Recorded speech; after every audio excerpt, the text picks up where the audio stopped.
Saludos, distinguidos estudiantes. En esta oportunidad les voy a hacer una breve exposición sobre la unidad 4 del programa de estudios de Derecho Procesal Penal 1 y de la actividad sumativa número 4.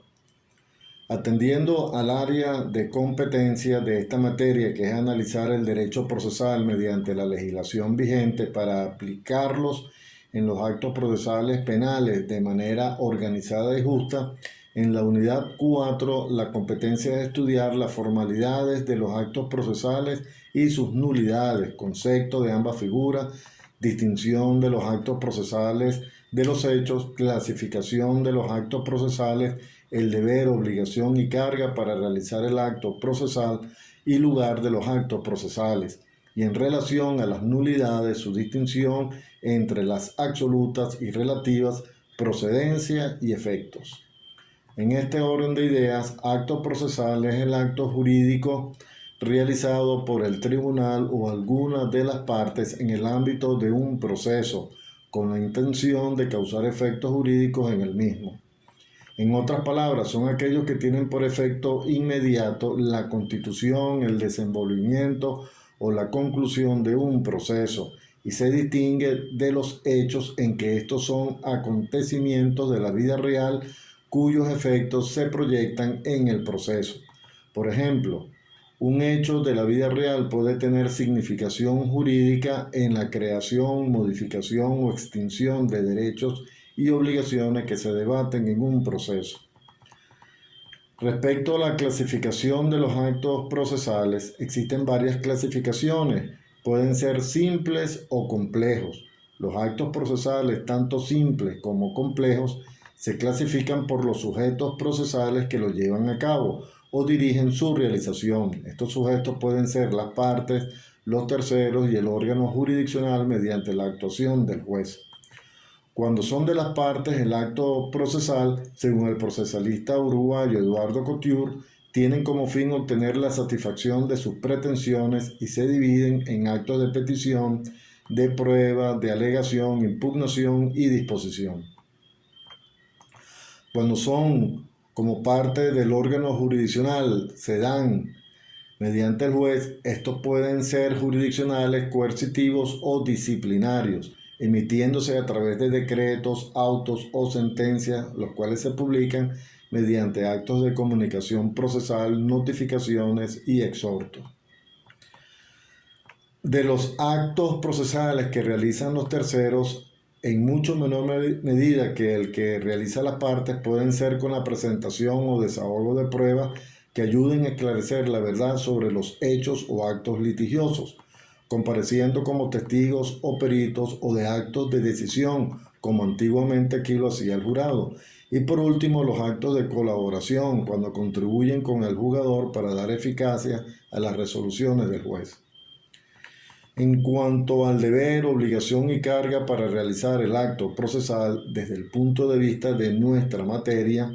debemos destacar que se refieren a todas las personas, juez, litigantes, querellantes, abogados, funcionarios judiciales, expertos, testigos, que intervienen en el proceso y tienen por objetivo la correcta realización del proceso, estando en el interés del colectivo por encima del interés individual del litigante. El deber procesal, que se traduce en el actuar de buena fe. La buena fe procesal significa que los actores deben actuar con lealtad, probidad y respeto a la justicia.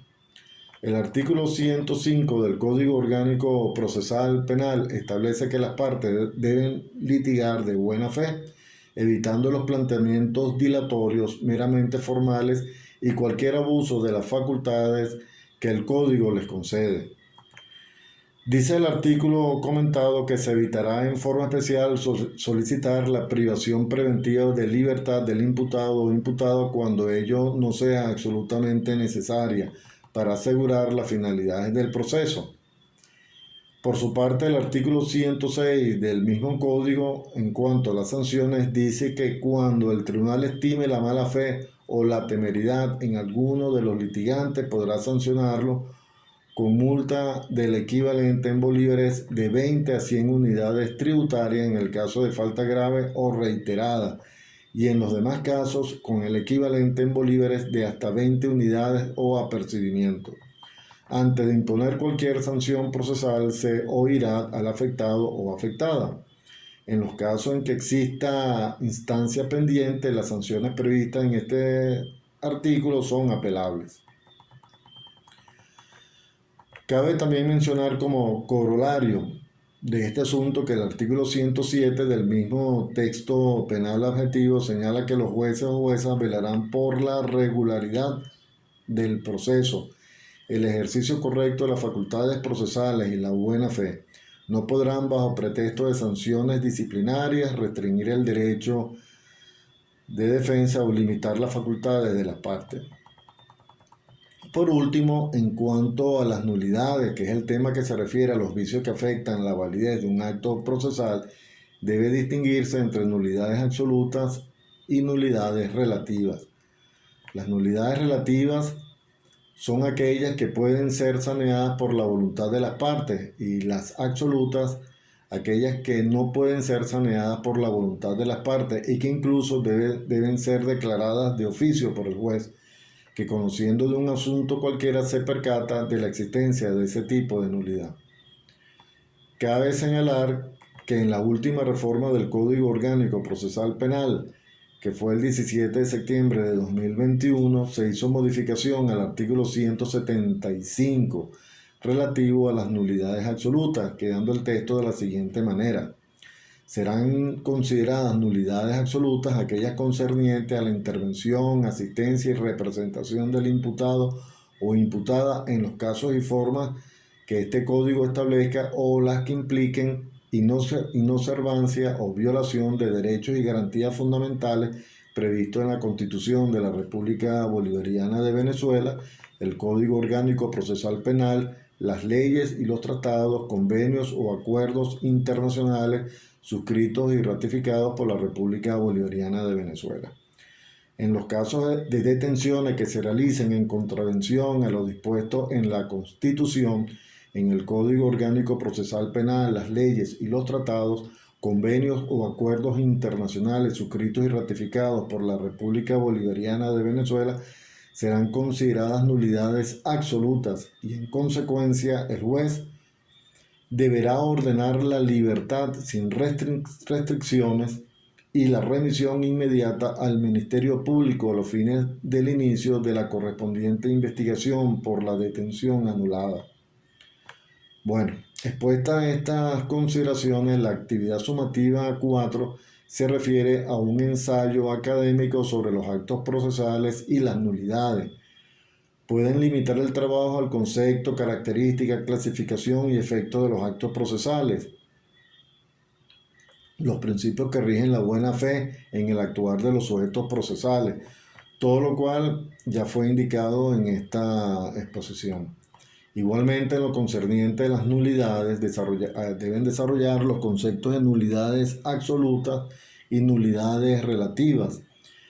vicios que afectan un acto de nulidad absoluta y el saneamiento de ley en cuanto a las nulidades relativas. De todas formas, la actividad está descrita en el aula virtual. Finalizando esta exposición, les deseo éxito a todos ustedes en la culminación de la actividad sumativa que acompaña a la unidad 4 del programa de estudio de Derecho Procesal Penal 1, y estoy a la orden para atender las dudas que tengan, las inquietudes, las preguntas, las cuales pueden canalizar a través de la mensajería con que cuenta el aula virtual y también a través del foro de dudas. Bueno, me despido de ustedes hasta próxima oportunidad.